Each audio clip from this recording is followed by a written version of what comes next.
Hi everyone, welcome to Harsha Trainings. SI constable ఉద్యోగాలకి మీరు prepare అవుతున్నట్లయితే ఒక ప్రాపర్ స్ట్రాటజీ యూజ్ చేస్తేనే డెఫినెట్లీగా ఎగ్జామ్లో మనం సక్సెస్ఫుల్ అవ్వగలమండి. ఓకే, సో కానిస్టేబుల్ ఉద్యోగానికి అప్రాక్సిమేట్లీ మనకి 50 days టైం ఉందండి.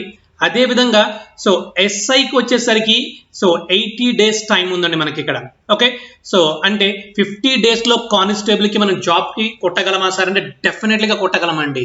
అంటే ఆల్రెడీ ప్రిపేర్ అయ్యి ఉన్న వాళ్ళైనా జాబ్ కొట్టగలరు. లేదు ఇప్పటి నుంచి డే 1 నుండి 50 days మీరు ప్రాపర్ ప్లాన్ యూజ్ చేస్తే డెఫినెట్లీగా మనం జాబ్ గెయిన్ చేయగలమండి. అంటే 50 days మనకు ఒక ప్రాపర్ స్ట్రాటజీ ఉండాలి, ఒక ప్రాపర్ ప్లానింగ్ ఉండి సో ఏ టైంలో ఏది చదవాలి ఇలాంటి ఐడియాస్ ఉండి ఒక సిలబస్ ని మొత్తం గ్యాదర్ చేసి ఒక టైం టేబుల్ మనం ఫ్రేమ్ చేసుకుంటేనే డెఫినెట్లీగా సక్సెస్ఫుల్ అవుతామండి. అంతేగాని సో మనకి ఏది ఇష్టం వస్తే ఏ టైంలో పడితే ఆ టైంలో ఏదంటే చదివామనుకోండి డెఫినెట్లీగా మనం కన్ఫ్యూజన్ అయిపోతాం, టైం వేస్ట్ అవుతుందండి. ఎందుకంటే మనకు ఉంది ఇక్కడ కానిస్టేబుల్ కి ఓన్లీ 50 days మాత్రమే ఉందండి. ఈ వీడియోలో సో కానిస్టేబుల్ కి సంబంధించిన డీటెయిల్స్ మాత్రమే ఇన్ఫర్మేషన్ ఇస్తానండి. సో ఎస్ఐ గురించి తర్వాత మాట్లాడదామండి. నెక్స్ట్ వీడియోలో ఎస్ఐ గురించి నేను క్లియర్ గా ఎక్స్ప్లెయిన్ చేస్తానండి. బట్ ఈ వీడియోలో ఓన్లీ కానిస్టేబుల్ కి సంబంధించిన డీటెయిల్స్ మాత్రమే చూద్దామండి ఇక్కడ మనం. ఓకే, సో ఇప్పుడు చూడండి ఒకసారి మన కానిస్టేబుల్ కి టోటల్ 50 days మాత్రమే ఉన్నాయి. ఈ 50 days మనం ప్రాపర్ స్ట్రాటజీ యూజ్ చేస్తేనే డెఫినెట్లీగా మనం సక్సెస్ఫుల్ అవ్వగలమండి ఇక్కడ మనం. సో టోటల్ చూడండి ఒకసారి ప్రిలిమ్స్ ఎగ్జామ్ కి మెయిన్స్ ఎగ్జామ్ కి మనకి సో అప్రాక్సిమేట్లీ మనకి సో ప్రిలిమ్స్ ఎగ్జామ్ కి మెయిన్స్ ఎగ్జామ్ కి టోటల్ సేమ్ సిలబస్ అండి, 200 మార్క్స్ అండి. Okay, so constable prelims exam కి అండ్ మెయిన్స్ ఎగ్జామ్ కి అండి సేమ్ సిలబసే ఉంటుందండి, బట్ క్వశ్చన్ లెవెల్ మాత్రమే డిఫరెంట్ గా ఉంటుందండి. ఓకే, మీరు క్లియర్ గా అబ్జర్వ్ చేసే సిలబస్ ని ప్రిలిమ్స్ ఎగ్జామ్ కి మెయిన్స్ ఎగ్జామ్ కి సేమ్ సిలబసే ఉంటుందండి. టోటల్ 7 సబ్జెక్ట్స్ ఉంటాయి మనకి ఇక్కడ. ఓకే, ఈ 7 సబ్జెక్ట్స్ అనేవి ప్రిలిమ్స్ ఎగ్జామ్ కి మెయిన్స్ ఎగ్జామ్ కి కామన్ గా ఉంటుందండి. అంటే ప్రిలిమ్స్ ఎగ్జామ్ కూడా so prelims exam and mains exam total 200 marks ఉంటుందండి.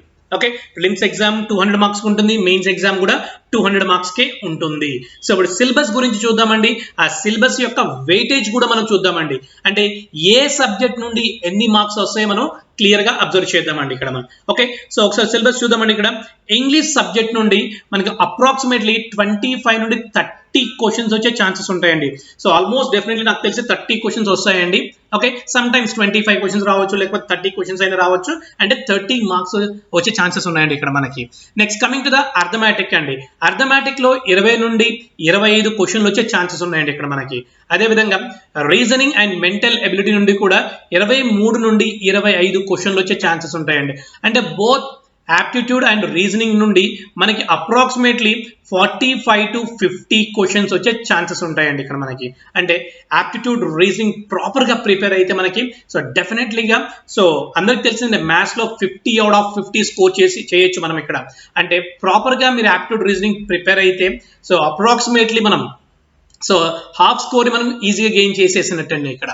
ఓకే, అంటే బోత్ యాప్టిట్యూడ్ రీజనింగ్ ప్రాపర్ గా ఉండండి అని చెప్తున్నాను.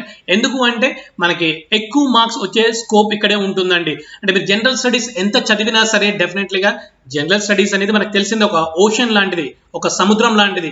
ఆ సముద్రంలో ఎన్ని చదివినా సరే డెఫినెట్లీగా బిట్స్ అనేవి మనకి తక్కువగా తగులుతూ ఉంటాయి. అందుకే అదే మ్యాథ్స్ అనుకోండి డెఫినెట్లీగా ఈ మోడల్స్ మీద ప్రాబ్లమ్స్ గ్యారంటీగా వస్తాయి. ఓకే, సో అందుకే మనం ఈజీగా గెయిన్ చేయొచ్చండి. అందుకే యాప్టిట్యూడ్ రీజనింగ్ మీద ఎక్కువ ఫోకస్ పెట్టండి. అదేవిధంగా జనరల్ సైన్స్ వచ్చేసరికి మనకి 25 నుండి 28 మార్క్స్ వచ్చే ఛాన్సెస్ ఉంటాయండి ఇక్కడ మనకి. Okay, next coming to the history of India, Indian culture, Indian national movement అండి. సో వీటి నుండి సో మనకి అప్రాక్సిమేట్లీ 30 నుండి 35 క్వశ్చన్స్ వచ్చే ఛాన్సెస్ ఉంటాయండి. అండ్ మార్క్స్ కూడా సేమ్ ఉంటాయి, 30 to 35 మార్క్స్ వచ్చే ఛాన్సెస్ ఉంటాయండి. అండ్ ఇప్పుడు చాలా మంది ఏమనుకుంటారంటే సరే ఇక్కడ సిలబస్ లో ఇండియా గురించి మాత్రమే ఇచ్చాడు కదా, మరి ఏపీ గురించి అడగరా అంటే డెఫినెట్లీగా సమ్ టైమ్స్ ఏపీ హిస్టరీ గురించి కూడా అడుగుతారండి. మీకు కానీ టైం ఉంటే డెఫినెట్లీగా ఏపీ హిస్టరీ కూడా కొన్ని బిట్స్ చూడండి, కొన్ని సిలబస్ చదవండి అండి. ఎందుకంటే సో డెఫినెట్లీగా 1 or 2 బిట్స్ కానీ డెఫినెట్లీగా 5 బిట్స్ కానీ ఏపీ హిస్టరీ గురించి పడే ఛాన్సెస్ ఉంటాయండి మనకి ఇక్కడ. సో బిట్ ఇచ్చిన తర్వాత సిలబస్ ఇవ్వలేదంటే మనం ఏం చేయలేమండి అక్కడ. ఓకే, సో డెఫినెట్లీగా మీకు టైం ఉంటే డెఫినెట్లీగా ఏపీ హిస్టరీ కూడా చదవండి. ఓకే, నెక్స్ట్ ఇక్కడ వచ్చేసరికి జాగ్రఫీ అండి. జాగ్రఫీ నుండి 12 నుండి 14 క్వశ్చన్లు వచ్చే ఛాన్సెస్ ఉంటాయండి. అదేవిధంగా పాలిటీ అండి, పాలిటీ నుండి 12 నుంచి 15 క్వశ్చన్లు వచ్చే ఛాన్సెస్ ఉంటాయండి. అదేవిధంగా ఎకానమీ నుండి 10 to 12 క్వశ్చన్స్ వచ్చే ఛాన్సెస్ ఉంటాయండి. And next coming to the current affairs అండి, కరెంట్ అఫైర్స్ లో 25 to 30 క్వశ్చన్స్ వచ్చే ఛాన్సెస్ ఉంటాయండి ఇక్కడ మనకి. ఓకే, సో అంటే కరెంట్ అఫైర్స్ లో నేషనల్ ఈవెంట్స్ గురించి చూడాలి, మనం ఇంటర్నేషనల్ కూడా ఈవెంట్స్ గురించి మనం అబ్జర్వ్ చేయాల్సి ఉంటుందండి. ఓకే, సో బోత్ మనం అంటే అప్రాక్సిమేట్లీ 6 months బ్యాక్, 6 months మనకు కవర్ అయ్యే విధంగా ప్రెసెంట్ నుండి 6 months బ్యాక్ వెళ్ళిపోండి. అంటే సో 1 year బ్యాక్ కూడా ఇవ్వకూడదు, అంటే ఇంపార్టెంట్ అయితే 1 year బ్యాక్ అయిన బిట్స్ ఇస్తారండి మనకి ఇక్కడ. ఓకే, అంటే మీరు 6 months చదివితే చాలు అని చెప్తున్నాను. And 1 year back main bits ఉంటే అవి కూడా ఒకసారి చూడండి. ఎందుకంటే ఎప్పుడు 1 year బ్యాక్ బిట్ ఇచ్చాడు సార్, మన కరెంట్ అఫైర్స్ లో 6 months కదా సార్, ఇలాంటివి చెప్పొద్దండి. ఎగ్జామ్ లో ఎలా అయినా అడగచ్చు, అంటే మనం చెప్పింది వాళ్ళు ఫాలో అవ్వరండి, వాళ్ళు ఇచ్చిన దానికి మనం ఫాలో అవుతూ ఉండాలి. ఇది సిలబస్ అండి. ఇక్కడ మనకి సిలబస్ లో మీరు క్లియర్ గా అబ్జర్వ్ చేయండి. ఎక్కువ వెయిటేజ్ వచ్చే సిలబస్ చూద్దాం ఒకసారి మనం. ఇంగ్లీష్ చూడండి ఒకసారి, ఇంగ్లీష్ లో 25 to 30 క్వశ్చన్స్ వచ్చే ఛాన్స్ ఉంటాయి, అంటే ఇది వెయిటేజ్ ఎక్కువగా ఉంది. ఓకే, నెక్స్ట్ అర్థమెటిక్ అండి, అర్థమెటిక్ కూడా చూడండి ఒకసారి. సో 20 నుంచి 25 క్వశ్చన్లు వచ్చే ఛాన్సెస్ ఉన్నాయి. అదేవిధంగా రీజనింగ్ మెంటల్ ఎబిలిటీ నుండి కూడా మనకి సో 23 నుంచి 25 క్వశ్చన్లు వచ్చే ఛాన్సెస్ ఉన్నాయి. అదే జనరల్ సైన్స్ నుండి 25 నుండి 28 క్వశ్చన్లు వచ్చే ఛాన్సెస్ ఉన్నాయి. ఓకే, నెక్స్ట్ ఇండియన్ హిస్టరీ గురించి మనం చూడండి, ఇండియన్ కల్చర్ కానీ నేషనల్ మూవ్మెంట్స్ కానీ సో టోటల్ 30 to 35 క్వశ్చన్స్ వచ్చే ఛాన్సెస్ ఉన్నాయి. అదేవిధంగా కరెంట్ అఫైర్స్ అండి, current affairs okay, so proper గా ఉంటే 25 to 30 క్వశ్చన్స్ అండి. అంటే ప్రాపర్ గా మనం ఎన్ని సబ్జెక్టులు చదివితే ఈజీగా మనము స్కోర్ చేయొచ్చండి. అంటే ఒకసారి చూడండి, 1 2 3 4 5 and 6 అండి. ఓకే, సో టోటల్ 6 సబ్జెక్ట్స్ కానీ మీరు ప్రాపర్ గా ప్రిపేర్ అయితే ఎక్కువ స్కోర్ గెయిన్ చేయడానికి మనకి పాసిబిలిటీ ఉంటాయి అండి. ఓకే, అంటే సార్ మిగతావి మనం చదవకూడదా సార్ అంటే డెఫినెట్లీగా చదవండి అండి. ఎందుకంటే ఇప్పుడు చూడండి, ఇండియన్ జియోగ్రఫీ, పాలిటీ, ఎకానమీ ఇవి చదవకూడదంటే డెఫినెట్లీగా చదవాలండి. అంటే నేను చెప్పేది ఏంటంటే ఈ 6 సబ్జెక్ట్స్ అనేవి ఎక్కువ స్కోర్ వస్తుంది కాబట్టి మీరు ఎక్కువగా ప్రిపేర్ అవుతారనే ఉద్దేశంతో నేను చెప్తున్నానండి ఇక్కడ మీకు. ఓకే, నెక్స్ట్ ఇప్పుడు చూద్దామండి క్వాలిఫై మార్క్స్. ఓకే, సో ఇప్పుడు చూడండి, ఓసీకి వచ్చేసరికి 40% రావాలండి. అంటే 200కి ఎన్ని మార్క్స్ రావాలండి? 80 మార్క్స్ వస్తే సరిపోతుందండి మనకి ఇక్కడ. అంటే క్వాలిఫై అవుతారు ప్రిలిమ్స్ ఎగ్జామ్ లో. ఓకే, మెయిన్స్ ఎగ్జామ్ కూడా క్వాలిఫై అవుతారు, బట్ ఓవరాల్ గా కట్ ఆఫ్ మార్క్స్ ఎక్కువ ఉండాలి మనకి, ఓవరాల్ గా మార్క్స్ ఎక్కువ ఉండాలి. ఎప్పుడు మెయిన్స్ ఎగ్జామ్ లో, ప్రిలిమ్స్ ఎగ్జామ్ అయితే క్వాలిఫై అయిపోతారు మీరు 40% చూసే ఓసీ వాళ్ళు. అదేవిధంగా బీసీ వాళ్ళు వచ్చేసరికి 35% అంటే 70 మార్క్స్ రావాలంటే మీకు 200కి 70 మార్క్స్ వస్తే మీరు క్వాలిఫై అయినట్టండి. అదేవిధంగా SC ST ex service man వాళ్ళకి 30% అంటే 200లో 30% అంటే ఎంత అండి? సో 60 మార్క్స్ అండి. అంటే 60 మార్క్స్ వస్తే SC ST ex service man వాళ్ళు క్వాలిఫై అవుతారండి. ఓకే, సో ఇప్పుడు చూడండి మీకు సో నో నెగిటివ్ మార్క్స్ అండి. ఇక్కడ నో నెగిటివ్ మార్క్స్ అండి. నెగిటివ్ మార్క్స్ ప్రిలిమ్స్ ఎగ్జామ్ లో లేవు కాబట్టి మనం 200 క్వశ్చన్స్ ని మనము అటెంప్ట్ చేయొచ్చండి. 200 క్వశ్చన్స్ మనము అటెంప్ట్ చేయొచ్చండి. అంటే తెలంగాణలో నెగిటివ్ మార్క్స్ ఉన్నాయి సార్, మన ఇక్కడ ఏపీలో మాత్రం లేవండి. అంటే తెలంగాణలో ప్రిలిమ్స్ ఎగ్జామ్ లో నెగిటివ్ మార్క్స్ ఉన్నాయి, బట్ ఆంధ్రప్రదేశ్ లో మాత్రం నెగిటివ్ మార్క్స్ లేవండి. సో మీరు నోటిఫికేషన్ క్లియర్ గా చూడొచ్చండి, నో నెగిటివ్ మార్క్స్ అండి. Okay, so one more point అండి, ఇంపార్టెంట్ పాయింట్ ఏంటంటే ఇక్కడ సో ఉమెన్స్ అండి. ఉమెన్స్ మీరు కనుక కొంచెం కష్టపడితే, ఓకే, సో లేడీస్ ఎవరైనా సరే కొంచెం కష్టపడితే కానిస్టేబుల్ జాబ్ అనేది ఈజీగా గెయిన్ చేయొచ్చండి, ఈజీగా గెయిన్ చేయొచ్చు. ఎందుకంటే ఎక్కువ ఆపర్చునిటీస్ ఓకే ఉమెన్స్ కి ఎక్కువ ఉందండి, ఇక్కడ లేడీస్ కి ఎక్కువ ఆపర్చునిటీస్ ఉన్నాయండి. ఓకే, సో ఎందుకంటే మీరు ఎక్కడ చూసినా సరే ప్రతి రంగంలో లేడీసే ముందుంటున్నారు. సో అదేవిధంగా కానిస్టేబుల్స్ అండ్ ఎస్ఐ వేట్లోనే సరే సో గర్ల్స్ ఎక్కువగా ఉంటున్నారండి. గర్ల్స్ కానీ కొంచెం ఇంట్రెస్ట్ చూపించి ఓకే కొంచెం ఎఫర్ట్స్ పెడితే డెఫినెట్లీగా సో జాబ్ని మనం ఈజీగా గెయిన్ చేయొచ్చండి. ఇలాంటి ఆపర్చునిటీని సో లేడీస్ ఎవరు మిస్ చేసుకోవద్దండి. అంటే it's a very very important point అండి. ఎందుకంటే మీరు ఎక్కడికి వెళ్ళినా సరే ఎప్పుడైనా సరే మీరు అబ్జర్వ్ చేయండి, ఎక్కువ ఏదైనా స్ట్రైక్ జరగాలన్నా ఏది జరిగినా సరే అక్కడ ముందు కానిస్టేబుల్స్ లేడీస్ కానిస్టేబుల్స్ కూడా డెఫినెట్లీగా ఉంటారండి. That's why very very important అండి. అండ్ ఉమెన్స్ అయితే లేడీస్ అయితే ఎవరు ఇలాంటి ఛాన్స్ మీరు మిస్ చేసుకోవద్దండి. ఓకే, సో ఎప్పుడో వస్తాయి సార్ నోటిఫికేషన్స్, అప్పుడు చూసుకుందామంటే అసలు ఉండొద్దండి. ఈ రోజు టాస్క్ కంప్లీట్ చేసేయండి. ఓకే, సో అయితే ఇప్పుడు కానిస్టేబుల్ కి మనకి 50 days మాత్రమే ఉందండి. ఓకే, సో కానిస్టేబుల్ కి 50 డేస్ మాత్రమే ఉంది. ఈ 50 డేస్ లో ఒక ప్రాపర్ స్ట్రాటజీ కానీ మీరు ఫాలో అయితే డెఫినెట్లీగా మనకి సక్సెస్ వస్తుందండి. ఓకే, అంటే సార్ ఎప్పటి నుంచో ప్రిపేర్ అయిన వాళ్ళు ఉన్నారు కదా సార్ అంటే, వాళ్ళు ఉంటారు. చదవడం అంటే సో చదువుతూ కూర్చోవడం కాదండి, అక్కడ మనకి ప్రాక్టీస్ చేయాలండి, మోర్ ప్రాక్టీస్ చేయాలండి. ఓకే, సో మేబీ ఒక 20 డేస్ ప్రిపేర్ అయిన తర్వాత ఎవ్రీడే ఒక ఎగ్జామ్ రాస్తూ ఉండండి, ఒక టెస్ట్ రాస్తూ ఉండండి. అప్పుడు మీకు ఈజీగా అర్థమైపోతుంది. అంటే సో ఇప్పుడు స్టార్ట్ చేసే వాళ్ళ గురించి నేను చెప్తున్నానండి. ఇక్కడ ఎప్పుడో స్టార్ట్ చేసిన వాళ్ళు అంటే మీరు డైలీ ఒక ఎగ్జామ్ రాయండి, నో ప్రాబ్లం అండి. బట్ ఇప్పుడు స్టార్ట్ చేసిన వాళ్ళు ఫస్ట్ డే నుండి టెస్ట్ రాస్తున్నారు అనుకోండి, సో అది మీకు అర్థం కాదండి. అందుకే ఒక 20 డేస్ అలా ప్రిపేర్ అయిన తర్వాత, ఒక 30 డేస్ ప్రిపేర్ అయిన తర్వాత రిమైనింగ్ ఉన్న 20 డేస్ ఆర్ 30 డేస్ ప్రతిరోజు ఒక టెస్ట్ రాయండి. ఓకే, ఒక టెస్ట్ రాసి టాపిక్ వైజ్ గా మీరు ఎలా అయితే ప్రిపేర్ అవుతున్నారో టాపిక్ వైజ్ గా క్వశ్చన్స్ చూసుకుంటూ ఉండండి. ఓకే, అప్పుడు మాత్రం మనకి అనాలిసిస్ ఉంటేనే డెఫినెట్లీగా మనం సక్సెస్ అవుతామండి. ఓకే, ఈ 50 డేస్ కి సంబంధించిన సో ప్రాపర్ స్ట్రాటజీ గురించి మనం ఒకసారి మాట్లాడదామండి ఇక్కడ మనం. ఓకే, ఒకసారి చూడండి స్ట్రాటజీ చూడండి ఒకసారి. 50 రోజుల ప్రిలిమ్స్ ప్లాన్ అండి, టైం టేబుల్. ఈ టైం టేబుల్ మీరు ఫాలో అయితే చాలండి. ఓకే, సో డెఫినెట్లీగా మనం సక్సెస్ అవ్వచ్చండి. అంటే డే 1 అండి, డే 1 సో డే 1 నుండి సో అప్రాక్సిమేట్లీ ఒక 1 వీక్ వరకు అండి, ఒక 10 డేస్ వరకు, అప్రాక్సిమేట్లీ ఒక 10 డేస్ వరకు ఇక్కడ ఇచ్చిన టైం టేబుల్ అనేది కొంచెం డిఫికల్టీగా అనిపిస్తుంది అండి. బట్ సో 11th డే నుండి మీకు ఈజీ ప్రాసెస్ అయిపోతుంటుందండి. అంటే సో ఒక 1 వీక్ వరకు మనకు కొంచెం కష్టం అనిపిస్తుంది టైం టేబుల్ అనేది. బట్ జాబ్ కొట్టాలి అంటే డెఫినెట్లీగా కష్టపడాల్సిందే అండి. సో కష్టపడిన తర్వాత వన్స్ జాబ్ వచ్చింది అనుకోండి, మీకు కష్టపడినంత ఏమీ గుర్తుండదు. కష్టపడ్డానని ఒక మాట వస్తుంది తప్ప, ఓకే ఇలా కష్టపడడం అలా కష్టపడడం అని చెప్తూ ఉంటాం, బట్ ఆ హ్యాపీనెస్ గా ఉంటుందండి మనకి. ఓకే, వన్స్ జాబ్ లో సెలెక్ట్ అయితే చాలు, ఈ కష్టాన్ని డెఫినెట్లీ మనం మర్చిపోతామండి. అంటే ఫస్ట్ ఆఫ్ ఆల్ మనం ఏం చేయాలి, కష్టపడాలండి. కష్టపడితేనే డెఫినెట్లీగా మనకి సో సక్సెస్ వస్తుంది. సక్సెస్ వచ్చిన తర్వాత ఆ ఎంజాయ్మెంట్ వేరుగా ఉంటుందండి. ఓకే, ఒకసారి చూద్దామండి. ఇక్కడ నేను అంటే నా స్ట్రాటజీ ఇక్కడ చెప్తున్నాను మీకు నేను. సో మీరు ఇది ఫాలో అవ్వాల్సిన అవసరం లేదండి, ఎవరి స్ట్రాటజీ వాళ్ళదండి. సార్ ఇలాగే చెప్పాడు ఇలాగే ఫాలో అవ్వాలి అలాంటి రూల్స్ ఏం లేవండి. ఓకే, సో నేను 4 o'clock వెళ్ళమన్నానని చెప్పి సో మీరు 4 o'clock లేవాల్సిన అవసరం లేదండి. 3 o'clock లేండి, 3:30కి లేండి. బట్ నైట్ మాత్రం డెఫినెట్లీగా నిద్ర కొంచెం సమ్ టైం ఇవ్వండి అండి. ఎందుకు అంటే సో మనం ఈవెంట్స్ ఉంటాయి కాబట్టి ఈవెంట్స్ కి ప్రిపేర్ అవుతారు కాబట్టి సో డెఫినెట్లీగా 6 hours ప్రాపర్ గా నిద్ర ఉంచండి అండి. ఓకే, చూద్దాం ఒకసారి చూడండి. సో మార్నింగ్ 4 o'clock లేవండి ఎవ్రీడే. సో మార్నింగ్ 4 to 5 వరకు ఆర్ 5:30 వరకు సో అర్థమెటిక్ పెట్టుకోనండి. ఓకే, అంటే మార్నింగ్ లేవగానే చాలా మంది చదువుతూ ఉంటారండి, అలా చదవద్దండి.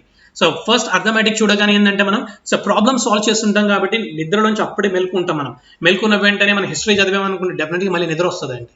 ఓకే, ఆ నిద్రపోవడానికి మనం ఏం చేస్తామంటే అర్థమెటిక్ ప్రిపేర్ అవ్వండి. అర్థమెటిక్ ప్రిపేర్గా ప్రాబ్లమ్ సాల్వ్ చేస్తుంటాం కాబట్టి మైండ్కి వర్క్ చేస్తాం, డెఫినెట్గా నిద్ర రాదండి. ఆ తర్వాత 5 o'clock వరకు ప్రిపేర్ అవ్వండి, 1 hour 1.5 hour.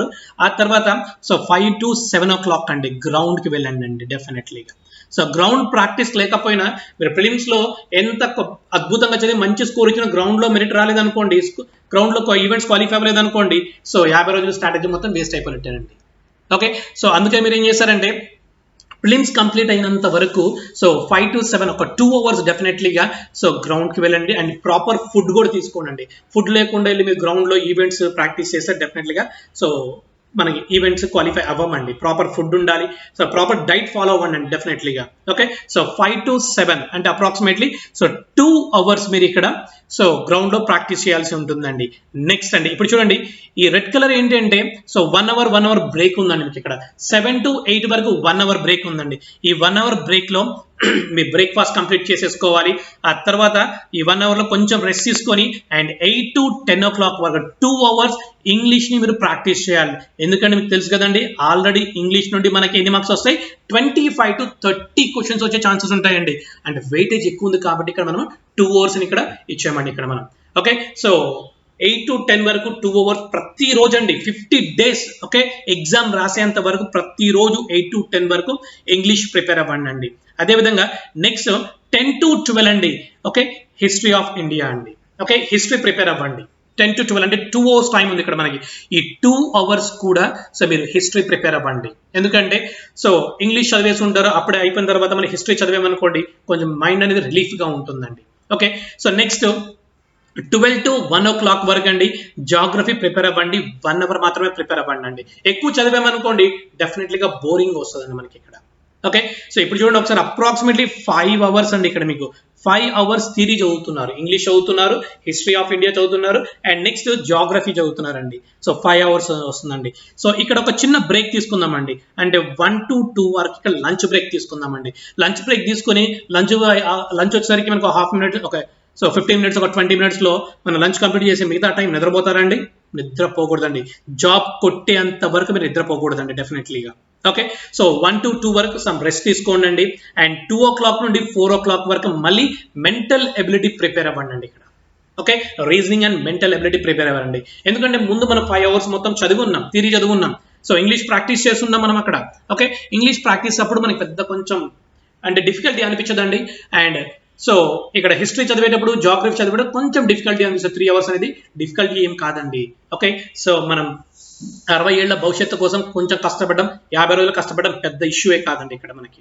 Okay, 2 to 4 2 hours వచ్చేసరికి మెంటల్ ఎబిలిటీ, రీజనింగ్ ప్రిపేర్ అవ్వండి. ఆ తర్వాత 4 to 6 అండి. So 4 to 6 general science prepare అవ్వండి. ఎందుకు 2 అవర్స్ ఇచ్చామంటే వాటికి వెయిటేజ్ ఎక్కువ ఉంటుంది, ఇది మీరు గమనించాలండి ఇక్కడ. ఓకే, 2 అవర్స్ ఇచ్చినవన్నీ వెయిటేజ్ ఎక్కువ ఉంటుంది కాబట్టి వాటికి 2 అవర్స్ ఇచ్చుకుంటూ వచ్చాం మనం ఇక్కడ. 4 to 6 వచ్చేసరికి జనరల్ సైన్స్ చదవండి. అండ్ 6 to 7 వరకు పాలిటిక్స్ చదవండి అండి. అంటే 1 అవర్ ఇచ్చేసాం ఇక్కడ మనం, ఇందాకే మీకు చెప్పాను.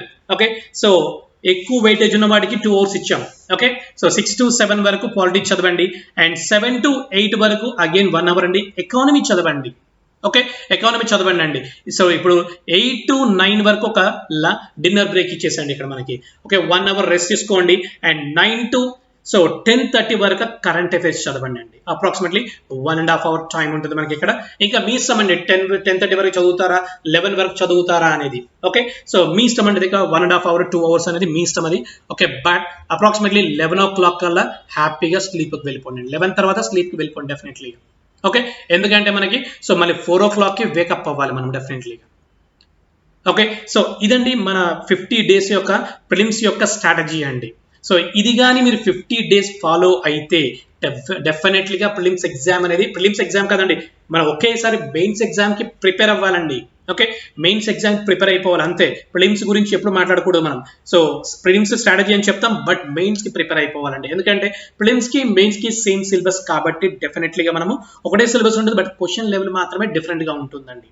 ఓకే, జాబ్ వచ్చే అంత వరకు మీరు సో ఈ 50 days కష్టపడండి, లైఫ్ లాంగ్ హ్యాపీగా ఉంటుందండి.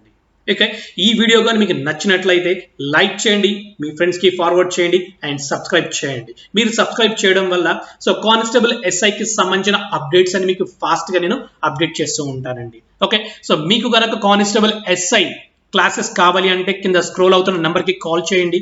సో న్యూ బ్యాచెస్ ఎప్పుడు స్టార్ట్ అవుతుంది అనే మీకు డీటెయిల్స్ అన్ని క్లియర్గా మా టీం వాళ్ళు మీకు ఎక్స్ప్లెయిన్ చేస్తారండి. Okay, so thank you for being here our YouTube channel. Please subscribe.